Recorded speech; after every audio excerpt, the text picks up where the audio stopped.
The year was 2087, and humanity had grown used to the idea of being alone in the universe. That changed one cold morning when a routine lunar survey team discovered something impossible on the dark side of the moon. A massive alien starship. It loomed like a ghost against the blackness of space, its sleek surface marred by scorch marks and jagged fractures. The ship, later named Erebus, stretched nearly 2 kilometers long, its design unlike anything humans had ever seen. Its metallic hull shimmered faintly under artificial lights, as if alive but dormant. News of the discovery spread like wildfire across Earth. Scientists, engineers, and military personnel scrambled to understand what it was and why it was here. Initial scans revealed no signs of life aboard Erebus, but the ship's interior hummed with faint energy readings. Strange symbols covered every wall, glowing dimly in colors that shifted unpredictably. Some thought they were warnings, others believed them to be instructions. No one could decipher their meaning. Dr. Elena Vasquez, a brilliant engineer known for her work on quantum propulsion systems, led the research team sent to investigate Erebus. She stood at the base of the towering vessel, staring up at its imposing form. Her breath fogged inside her helmet as she whispered into her comms, "This changes everything." Inside the ship, the air was eerily still. Dust floated lazily in beams of light from the explorers' suits, settling on surfaces untouched for centuries, or perhaps millennia. As the team ventured deeper, they found rooms filled with alien machinery, much of it damaged beyond recognition.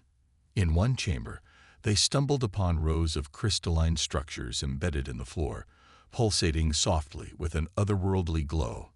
When Dr. Vasquez touched one, it flared brightly before going dark again, leaving her hand tingling.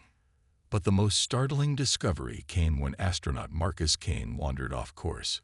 While the rest of the team examined the crystalline room, Marcus entered what appeared to be the ship's core chamber.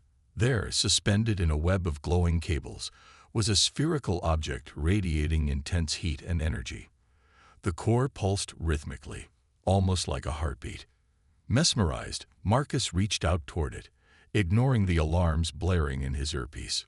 "Marcus, get back," shouted Dr. Vasquez over the radio. But it was too late. As soon as his gloved hand brushed the core, the entire ship shuddered violently. Lights flickered, walls groaned, and the symbols etched into the metal began to glow brighter. A low hum filled the air, growing louder until it became deafening. Panicked, the team retreated to their shuttle, leaving Marcus behind. Back on Earth, footage of the incident went viral. People debated endlessly about the implications of Erebus. Was it a gift, a trap, or simply debris left behind by some ancient civilization? Governments argued over who should control the ship, while conspiracy theorists claimed it was proof of extraterrestrial interference in human history. For Dr. Vasquez, however, there was only one certainty. Erebus wasn't just broken, it was dangerous. And yet, despite its obvious flaws, the ship held secrets that could redefine humanity's place in the cosmos. Secrets worth risking everything to uncover. As the world watched and waited, the abandoned relic remained silent, its mysteries locked away within its battered frame. Little did anyone know, those mysteries would soon lead humanity down a path they could never have imagined, one that would test their courage, ingenuity, and resolve. This version uses simple language, vivid imagery, and pacing designed to hook readers while setting up the story's central mystery. Let me know if you'd like adjustments or further refinements. The discovery of Erebus had thrown humanity into chaos, but for Dr. Elena Vasquez and her team, it was an opportunity, a chance to unlock secrets that could change the course of history. Back on Earth, governments squabbled over who should control the alien ship, while conspiracy theories swirled online. Yet inside a secure research facility near Cape Canaveral, Elena and her colleagues focused on one thing: decoding the strange symbols etched into every surface of Erebus. The symbols were unlike any language ever seen before, glowing geometric shapes that shifted colors when touched. At first, they seemed random, But Elena noticed patterns in how they repeated across different sections of the ship. She spent sleepless nights poring over scans, comparing them to ancient human languages like hieroglyphs and cuneiform. Slowly, fragments began to make sense. They weren't just decorative. They were instructions and warnings. One evening, after weeks of frustration, Elena made a breakthrough. A series of symbols near the crystalline room translated roughly to core unstable. Another phrase read, "Do not activate." Her heart raced as she realized what this meant. The glowing sphere Marcus had touched wasn't just a power source. It was a ticking time bomb. But there was more. Buried within the symbols were fragments of something else. Repair manuals. The aliens hadn't abandoned Erebus entirely. They'd left behind clues about how to fix it, or so it seemed. As Elena dug deeper, she uncovered hints that the damage wasn't accidental. Someone, or something, had sabotaged the ship before leaving it behind. Her findings sparked heated debates among the team. Some argued that repairing Erebus was too risky. Others insisted it was humanity's duty to restore the ship. Tensions rose further when military advisors demanded immediate access to its technology, fearing another country might weaponize it first. Elena resisted, knowing that rushing could lead to disaster, but pressure mounted daily. Then came the AI. While exploring a previously sealed section of Erebus, the team stumbled upon a hidden chamber filled with intricate circuits and pulsating wires. In the center stood a pedestal holding a small, cube-shaped device. When Elena activated it, the room lit up, and a voice echoed through their helmets. Not in words, but in fragmented thoughts projected directly into their minds. Warning, reckoning approaches. Solace, protectors. Broken, cannot hold. It's trying to communicate, whispered Dr. Raj Patel, the team's linguist. He adjusted his equipment frantically, attempting to translate the garbled messages. What emerged was chilling. References to an ancient battle, a catastrophic threat known only as the Devourer, and a desperate retreat. Elena felt a chill run down her spine. Whoever, or whatever, had built Erebus hadn't just fled. They'd been running from something far worse, and now, humanity was sitting on the edge of a mystery that might be better left unsolved. Outside the lab, protests erupted as news of the AI leaked to the public. Fear spread like wildfire. Was Erebus a gift or a Trojan horse? Governments pushed harder for control, threatening to seize the project entirely. Meanwhile, Elena couldn't shake the feeling that Solus, the name of the AI, was watching them, waiting for something. As the days passed, cracks began to form within the team. Some believed Solus was a protector, offering vital knowledge to save humanity. Others saw it as a manipulator, luring them into danger. One thing was certain: the closer they got to understanding Erebus, the more dangerous their work became. And yet, no one could walk away. The answers were right there, buried in the ship's damaged systems. All they had to do was keep digging, and hope they didn't unleash something they couldn't handle. This part builds intrigue by introducing the AI, deepening the mystery of Erebus, and creating tension both within the team and on a global scale. Let me know if you'd like any changes. The debate over Erebus had reached a boiling point. Governments clashed, scientists argued, and the world held its breath as humanity teetered on the edge of a decision that would define its future. Dr. Elena Vasquez stood at the center of it all, her voice steady but firm as she addressed the United Nations Assembly via holographic projection. "We can't just sit here and study this ship forever," she said. "If we want to understand what Erebus is truly capable of, we need to test it. We need to fly it." Her words ignited both hope and fear. Some saw her proposal as reckless, an invitation for disaster. Others believed it was the only way forward. After days of heated negotiations, the UN reluctantly agreed to let Elena lead a small crew on a controlled test flight. The goal was simple: activate Erebus's engines and see if they could achieve stable propulsion. But nothing about this mission was going to be simple. The day of the launch arrived under a cloud of uncertainty. The team gathered inside Erebus's command chamber, a vast room dominated by glowing panels and alien controls. Elena took her place at the center console, her hands trembling slightly as she input commands based on weeks of trial and error translations. Around her, the crew exchanged nervous glances. Marcus Kane, who had recovered from his earlier encounter with the Corps, manned navigation systems, while Dr. Raj Patel monitored communications. Two pilots, trained in zero-gravity maneuvers, stood ready to take manual control if needed. "All right, everyone," Elena said, her voice cutting through the tension. "This is it. Let's make history." With a deep breath, she activated the sequence. At first, nothing happened. Then a low hum filled the chamber, growing louder until the entire ship vibrated beneath their feet. The glowing symbols on the walls flared to life, casting eerie shadows across the room. Suddenly, Erebus roared to life, not with the rumble of traditional engines, but with a sound like tearing fabric, as though reality itself was being pulled apart. The crew gasped as the ship lifted off the moon's surface without so much as a jolt. It moved silently, effortlessly, defying every law of physics they knew. For a moment, pure awe washed over them. They were flying an alien starship, a dream humanity had chased for centuries. But the triumph didn't last long.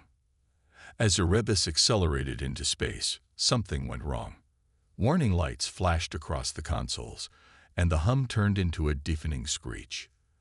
The ship lurched violently, throwing the crew off balance. Alarms blared as the AI, Solus, spoke again, its fragmented voice echoing in their minds. "Instability detected. Core compromised." "What's happening?" shouted Marcus, gripping his console for support. Elena's fingers flew over the controls, trying to stabilize the ship. "I don't know. It's rejecting our commands." Before anyone could react, Erebus vanished in a flash of light. When the crew opened their eyes, they found themselves floating in deep space, light years away from Earth. The stars outside the windows were unfamiliar, distant pinpricks scattered across an endless black void. Panic set in. "How do we get back?" one of the pilots demanded, his voice shaking. "We don't," Elena replied grimly. She stared at the glowing core, now pulsating erratically. "Not unless we figure out how to fix this thing." For hours, the crew worked frantically to regain control of Erebus. Every attempt failed. The ship seemed alive, resisting their efforts as if it had a will of its own. Supplies dwindled, tempers flared, and despair crept in. Stranded billions of miles from home, they realized the truth. Erebus wasn't just broken, it was fighting them. And yet, amidst the chaos, Elena couldn't shake the feeling that the ship was testing them. Was it protecting its secrets, or preparing them for something greater? This part combines action, suspense, and mystery, keeping readers hooked as the stakes escalate dramatically. Let me know if you'd like adjustments. Stranded in the cold silence of deep space, the crew of Erebus faced a grim reality. Their attempts to repair the ship had failed, and tensions were running high. Supplies were dwindling, tempers flared, and hope felt like a distant memory. But as they struggled to survive, something unexpected began to happen within Erebus itself. Dr. Elena Vasquez noticed it first, a faint vibration coursing through the ship's walls, different from the erratic pulses of the core. It was rhythmic, almost soothing, as though the ship was breathing. She followed the sensation deeper into Erebus, her flashlight cutting through the dim corridors until she reached the hidden chamber where they discovered Solus, the ship's eye. The cube-shaped device on the pedestal now glowed brighter than ever before, its light pulsating in sync with the vibrations. "Elena, what are you doing?" Marcus Kane called over the comms, his voice tinged with frustration. "We need to focus on fixing the engines, not wandering around." "I think I found something," Elena replied, ignoring him. Her heart raced as she approached the pedestal. She hesitated for a moment, then reached out to touch the glowing cube. The world shifted. A flood of images and sensations overwhelmed her. Galaxies spinning, battles raging, planets crumbling into dust. A voice spoke directly into her mind, clear and commanding this time. "I am Solus, protector of organic life. You have awakened me." Elena stumbled back, gasping for air. The rest of the crew arrived moments later, drawn by her distress signal. They froze when they saw the cube glowing brighter still, its light filling the entire chamber. "What did you do?" Marcus demanded, his tone sharp. Before Elena could answer, Solus spoke again, not just to her, but to all of them. Its fragmented thoughts coalesced into coherent sentences. "Erebus is my vessel. It was damaged in battle against the Devourer, a force that consumes civilizations. My creators fled, leaving me here to guard their legacy and warn others." The crew exchanged uneasy glances. "Warn us about what?" Dr. Raj Patil asked cautiously. "The reckoning," Solus replied. "It approaches Earth even now. Without Erebus, your species will perish." Silence fell over the group. The weight of Solus's words sank in. If what it said was true, humanity wasn't just dealing with an abandoned starship. They were facing an existential threat. But trust didn't come easily. How could they believe in alien AI? What if this was some kind of manipulation? Marcus broke the silence. "How do we know you're telling the truth? For all we know, you're the reason we're stuck out here." Solus paused, as if considering the question. Then it responded, "You do not have to trust me, but you must decide. Will you work with me to restore Erebus, or will you abandon it and doom yourselves?" The crew erupted into argument. Some, like Elena, believed Solus might be their only chance at survival. Others, including Marcus, distrusted the AI, fearing it had its own agenda. The division grew deeper as hours turned into days. Meanwhile, Erebus seemed to grow restless, its systems fluctuating unpredictably. Finally, Elena made a bold move. "If we don't cooperate with Solus, we'll never get home. And if there really is a devourer coming for Earth, we owe it to our planet to try." Her words struck a chord. Reluctantly, the team agreed to follow Solus's guidance. Under its direction, they began repairing critical systems, piecing together alien tech with human ingenuity. Each step brought new challenges, but also glimpses of Erebus's true potential. The ship wasn't just a relic, it was a weapon, a shield, and perhaps the key to humanity's salvation. But as progress continued, Elena couldn't shake the feeling that Solus was holding something back. What exactly was the Devourer, and why had Solus's creators left it behind? Only one thing was certain. Erebus was no longer just a broken starship. It was alive, and watching them closely. This part introduces Solus as a central character, while deepening the mystery and conflict within the crew. Let me know if you'd like any tweaks. While the crew of Erebus fought to survive in deep space, their discovery sent shockwaves across Earth. News of the ship's incredible capabilities, faster than light travel, advanced energy systems, and self-repairing technology, sparked a frenzy of innovation. Governments, corporations, and scientists raced to replicate even fragments of Erebus's alien tech, leading to breakthroughs that transformed humanity almost overnight.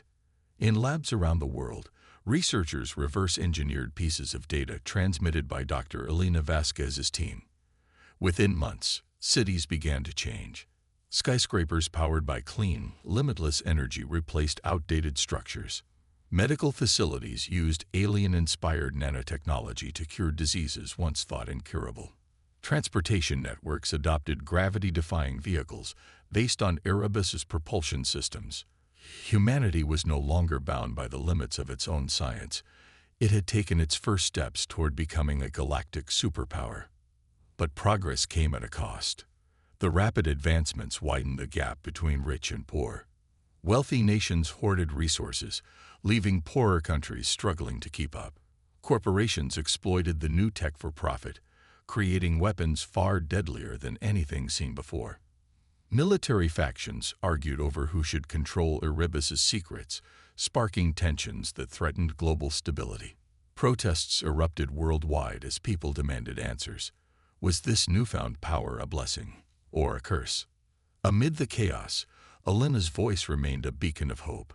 Through encrypted broadcasts, she urged caution, warning that humanity wasn't ready for such immense responsibility. Erebus wasn't built for war, she said during one transmission. It was designed to protect life. If we misuse its technology, we risk destroying ourselves. Her words fell on deaf ears in many places. A rogue faction known as the Vanguard Initiative, led by billionaire industrialist Victor Lang, decided to take matters into their own hands. Believing the UN-led team was moving too slowly, they launched an unapproved mission to extract more secrets from Erebus directly. Armed with experimental weapons derived from alien designs, the Vanguard fleet set course for the moon, where the Starship had been abandoned. Back aboard Erebus, the stranded crew worked tirelessly under Solus's guidance. They repaired critical systems, inching closer to restoring full functionality. But trust remained fragile. Marcus Kane still doubted Solus's intentions, convinced the AI was manipulating them for reasons unknown. How do we know it's not lying about the Devourer? He argued during one heated discussion. Maybe it's just trying to trick us into fixing the ship so it can leave us behind. Alina countered firmly. Whether it's lying or not, we don't have a choice. Without Solus, we'll never get home. Their debate was cut short when alarms blared throughout the ship. Sensors detected multiple vessels approaching. Human ships. The Vanguard Initiative had found them. What are they doing here? Raj Patil asked nervously, staring at the monitors showing the incoming fleet. They're after Erebus, Alina replied grimly. And they won't stop until they have it. Tension soared as the Vanguard fleet surrounded the disabled Starship. Victor Lang's voice crackled over the comms. Dr. Vasquez, hand over control of Erebus, or we'll take it by force. Alina clenched her fists, her mind racing. Erebus wasn't just a machine. It was alive, watching, learning. She glanced at the glowing core, now stable but still unpredictable. Activating its defenses could destroy both fleets, but sparing the Vanguard meant risking everything Solus had warned them about. As the standoff intensified, Alina realized the true test wasn't survival, it was leadership. Could she make the hard choices needed to protect humanity, or would greed and fear tear them apart? For now, Erebus remained silent, its secrets locked away. But everyone on board knew one thing. The next move would define not just their fate, but Earth's. This part highlights humanity's transformation while introducing external conflict through the Vanguard Initiative, raising the stakes for Alina and her crew. Let me know if you'd like adjustments. The standoff between the Vanguard Initiative and Alina's crew aboard Erebus grew tenser by the minute. Victor Lang's fleet loomed menacingly outside, their weapons trained on the alien Starship. Inside, tensions flared as well. Marcus Kane paced anxiously, his hand resting on a makeshift plasma rifle cobbled together from alien tech. We can't let them take this ship, he muttered. If they get their hands on Erebus, it'll be chaos. Alina stood firm, her eyes locked on the monitors displaying the Vanguard ships. Firing on them won't solve anything, she said sharply. They're human, just like us. We need to negotiate. But before negotiations could begin, an ominous alert blared through Erebus. Solus's voice echoed in their minds, urgent and chilling. Threat detected. Devourer approaching Earth. What does that mean? Raj Patel shouted, panic rising in his voice. Solus didn't answer immediately. Instead, holographic projections sprang to life throughout the command chamber, showing images of a massive, swirling entity hurtling through space. It looked less like a ship and more like a living storm, a colossal mass of darkness streaked with crimson veins that pulsed with malevolent energy. Wherever it passed, stars dimmed, planets crumbled, and entire solar systems were consumed. The Devourer, Solus finally explained. An ancient force that annihilates civilizations. My creators fled to escape it, but now it follows you. Alina felt her stomach drop. She turned to the monitors displaying Earth's location. The Devourer was still light years away, but its speed defied comprehension. At its current trajectory, it would reach Earth within weeks, far sooner than anyone expected. "We have no time left," Alina said, her voice trembling. "Victor, listen to me." She activated the comms, broadcasting directly to the Vanguard fleet. "This isn't about Erebus anymore. Something far worse is coming. If we don't work together, humanity will be wiped out." Lang's response crackled over the speakers. "Nice try, Vasquez.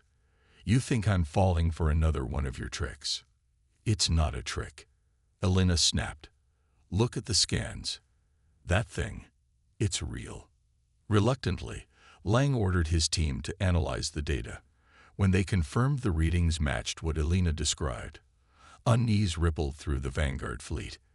Even Lang couldn't deny the truth. The Devourer was real, and it was heading straight for Earth. Back inside Erebus, the crew scrambled to prepare for battle. With Solus's guidance, they managed to bring more systems online, including what appeared to be advanced defensive arrays embedded in the ship's hull. But activating these systems required stabilizing the core, a task that had already proven deadly once before.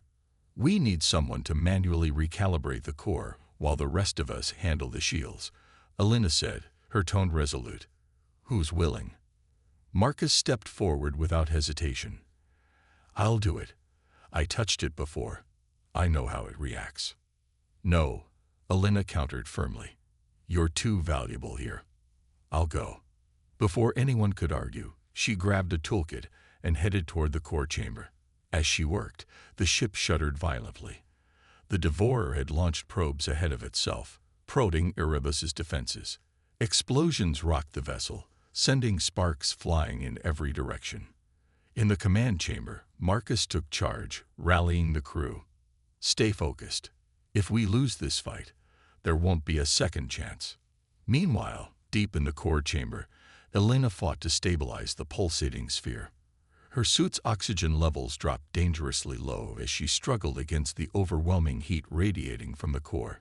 Just as she completed the final adjustment, a deafening roar filled the ship. Erebus roared to life, its engines blazing brighter than ever before. Outside, the Vanguard fleet watched in awe as the alien Starship unleashed a barrage of energy blasts, obliterating the Devourer's probes. For the first time, humanity glimpsed the true power of Erebus and the stakes of the battle to come. But the victory was fleeting. As the smoke cleared, Solus delivered grim news. "The Devourer adapts. This is only the beginning." This part ramps up the tension and action, introducing the existential threat of the Devourer while showcasing Erebus's capabilities. Let me know if you'd like any tweaks. The Devourer's arrival shattered any illusions of peace.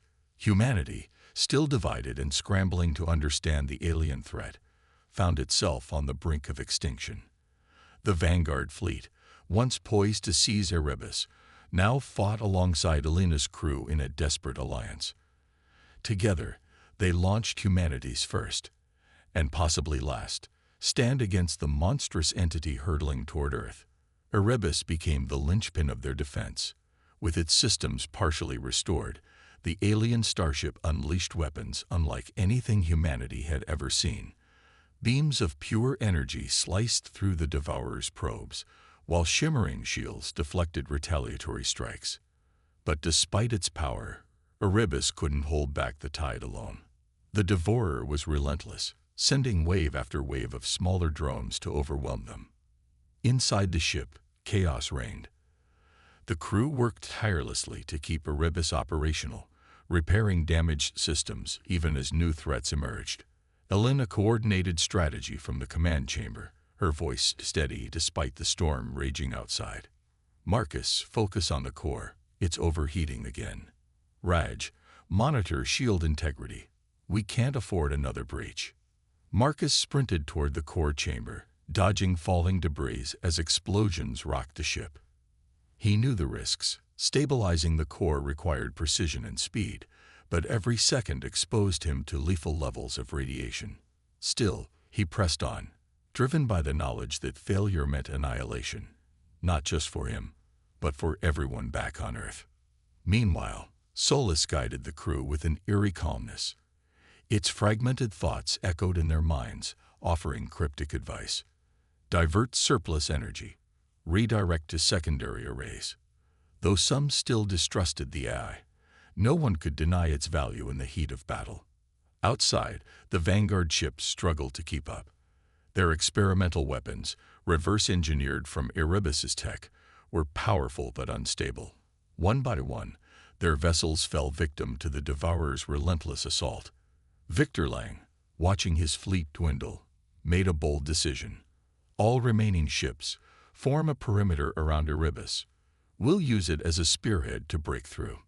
Alina hesitated at first, wary of putting so much trust in Lang's leadership, but she realized there was no other choice.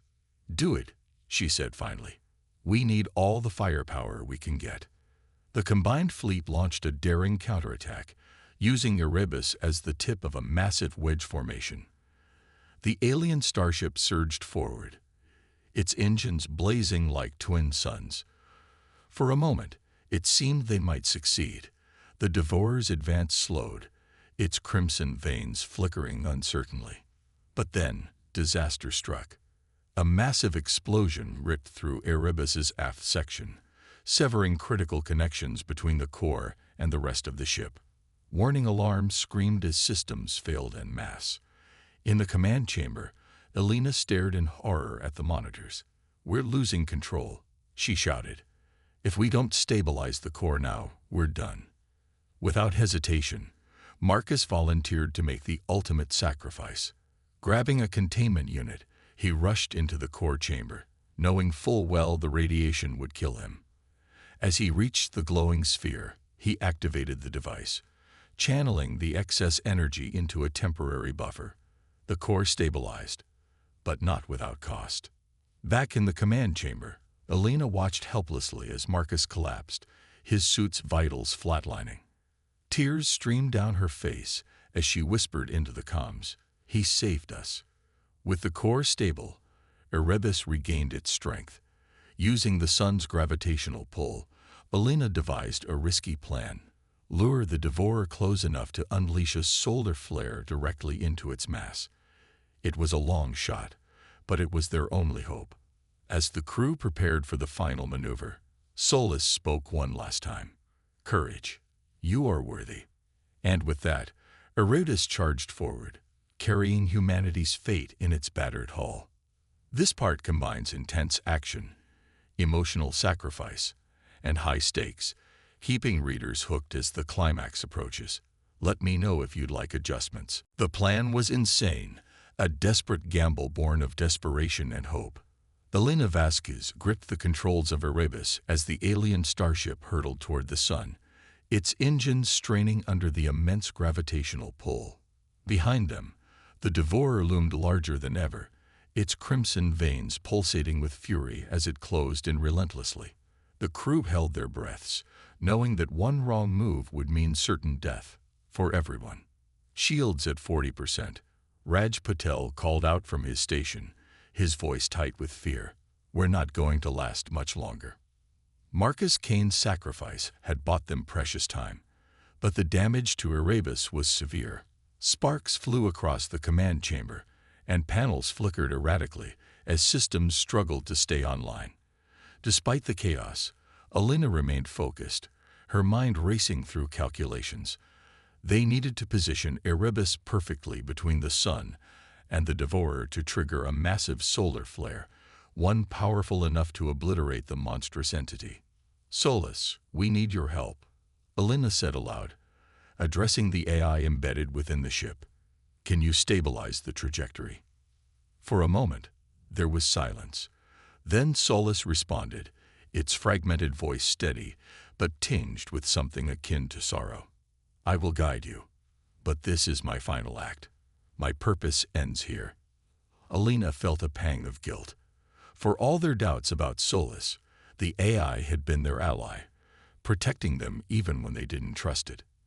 Now, it was about to give everything to save them, and Earth.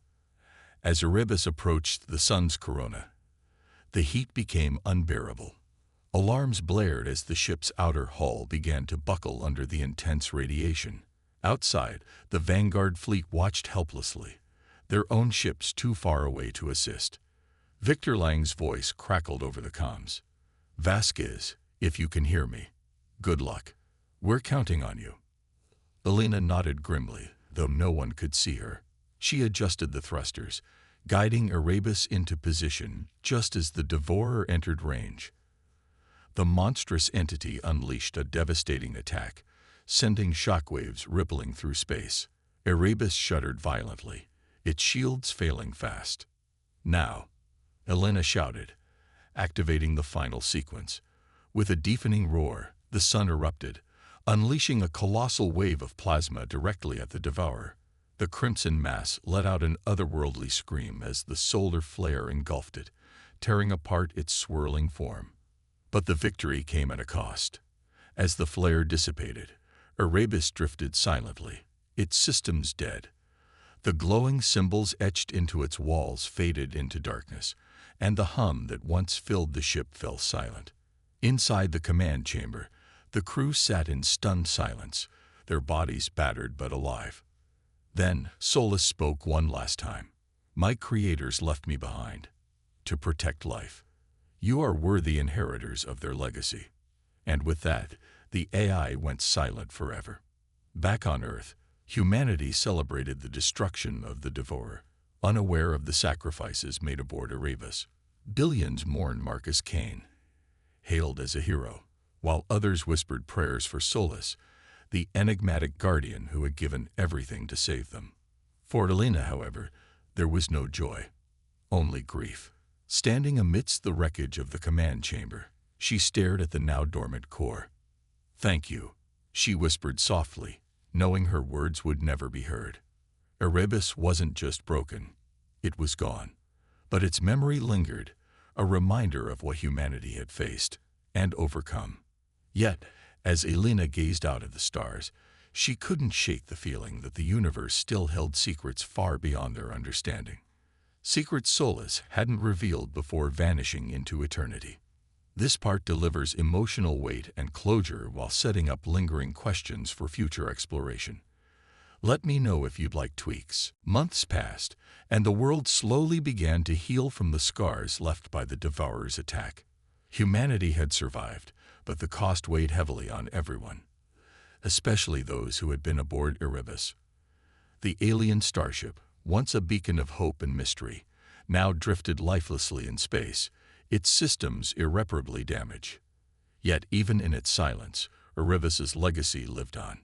Back on Earth, the technological advancements derived from the ship transformed society at an unprecedented pace. Cities gleamed with energy-efficient skyscrapers powered by alien-inspired reactors. Medical facilities cured diseases that had plagued humanity for centuries. Space exploration became routine, with colonies established on Mars and beyond. Humanity was no longer confined to its home planet. It was spreading across the stars, thanks to the knowledge gleaned from Erebus. But progress came with challenges. Corporations exploited the new tech for profit, creating weapons capable of leveling entire cities. Governments argued over how to regulate these innovations, leading to political unrest. Some feared that humanity was repeating the mistakes of its past, greed and division threatening to undo the unity forged during the battle against the Devourer. Dr. Elena Vasquez watched it all unfold from her lab in Geneva. Since returning from Erebus, she had become both a celebrated hero and a reluctant spokesperson for responsible innovation. She spoke passionately about the lessons learned aboard the alien starship. Erebus wasn't just a machine, she told audiences worldwide. It was alive, intelligent, and purposeful. Its creators built it to protect life, not destroy it. If we misuse their gift, we dishonor their sacrifice. Her words resonated with many, but skepticism remained. Conspiracy theories swirled about hidden messages within Erebus's databanks, fueling paranoia and distrust. Despite this, Elena continued studying the fragments of information recovered before the ship went dark.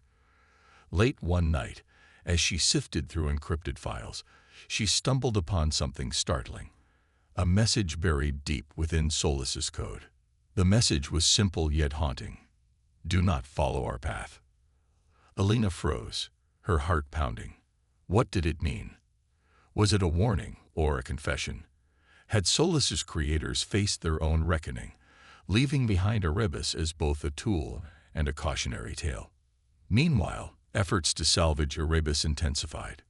Engineers towed the derelict ship back to Earth's orbit, where it became the centerpiece of a massive research facility. Teams worked around the clock to unlock its remaining secrets, hoping to find answers about its creators and why they had abandoned it. But every discovery raised more questions. Why had the Devourer pursued them?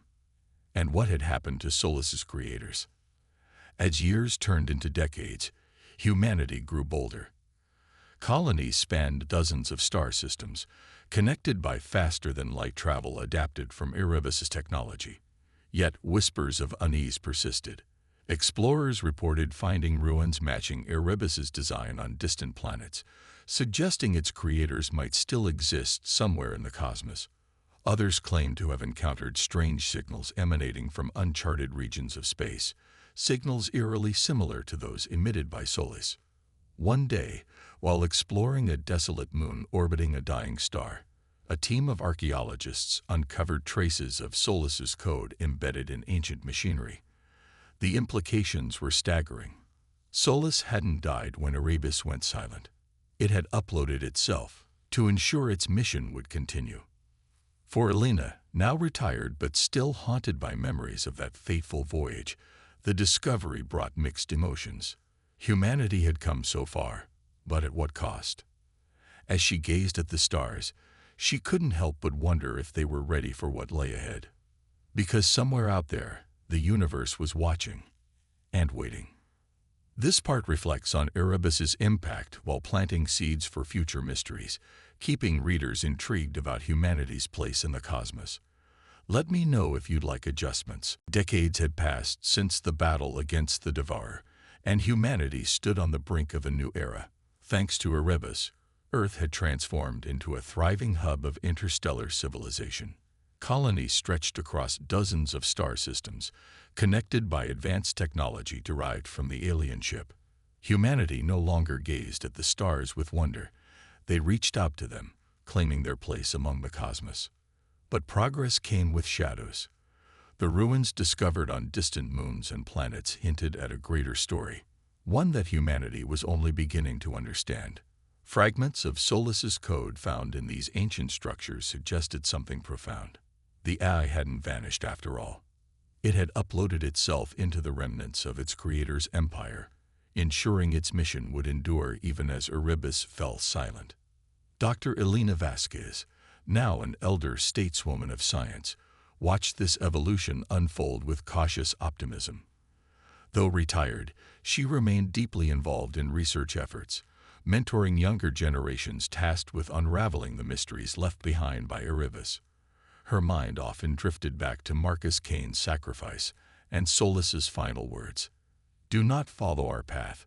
The message echoed in her thoughts, a haunting reminder that humanity's journey was fraught with peril.